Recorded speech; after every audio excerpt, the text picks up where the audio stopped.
Hey guys, welcome back to the channel, and we're looking back at an iconic film from 1982. This film was um, something which I think I only think I've seen this movie quite a lot for some reason, but I think I've only watched this movie twice.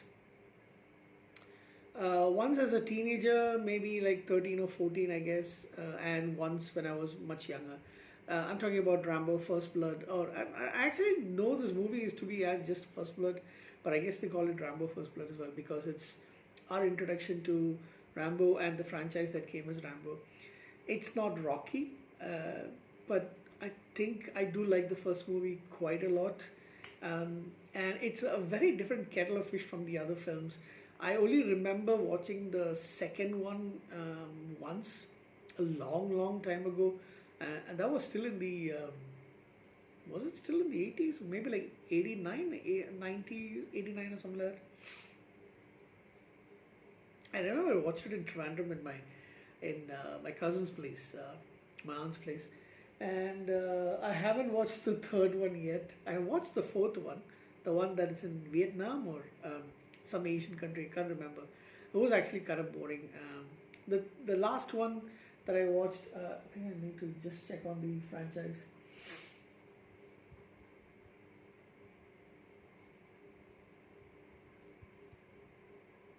Two Rambos or something. I don't know. I guess I will rewatch movies. Rambo 3, Rambo 2008, Rambo Last Blood. That's the one I think I watched last year. Um, and that was actually was okay. I wouldn't say it was actually brilliant. Um, but anyway, we're here to talk about the first one, and I think this one definitely has, even though there's a lot of killing, fighting, shooting going on, it really is more of uh, not, I wouldn't say, it's really more of a movie that makes you think about the brutality of war, what it does to soldiers, who come back, who manage to survive and come back, and in reality they're struggling quite a lot. There's a song by Iron Maiden called, I think it's off the X Factor album, which came out in 1995. um, and it says, after the war, what does a soldier become? And that really is something that actually strikes me in this. Since the movie is very famous, obviously I'm going to talk about the story. Just want to talk about my thoughts about this film. Rewatching it, so like I said, this is only my third time watching this film, and I remember a lot of it. Of course, remember the fact that Brian Dennehy, who I really like as a character actor, was a real dick in this movie.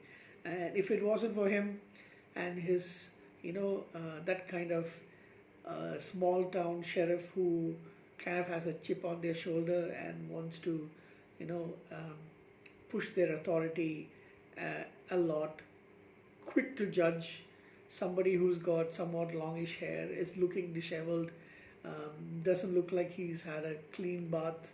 That's what he says. Is you stink, you could get a shower or something like that, and they do, really bad um, things in their jail, in their prison system, the police station. To somebody who's already been traumatized by war, the effects of war, even though he's a killing machine, he's someone who is the best of the best in terms of Green Berets. Still, he didn't do anything when he came. He was out looking for a friend. Uh, was surprised to know that, and saddened to know that the friend passed away due to cancer, and possibly because of something he ingested while they were still there in Vietnam, a weapon of some sort, maybe like a chemical gas or something. And he's sad. He goes to see he meets I think it's the mother, maybe an elder sister, and she tells him about the death, and like really bitter feeling. And he didn't do anything. He was just passing by through town, and then later on wants to get something to eat. But this is what Brian and his character does. I will also tell you something else. I wasn't prepared for this. because the times that I've watched this movie, I had no clue that David Caruso, a young looking David Caruso, was actually in this movie as Deputy Mitch Rogers, who actually is a little bit more nicer than all the others. How old would he have been in that time? I watched him in a couple of movies before the CSI Miami. If it is A is equal to A plus B is equal to C, that kind of yeah, that stuff, right? Of CSI Miami, and of course he was also in something else, right? Some other television series. What was that, by the way? I forgot. There's a lot of shows I watched in the 90s on cable TV that I don't really remember.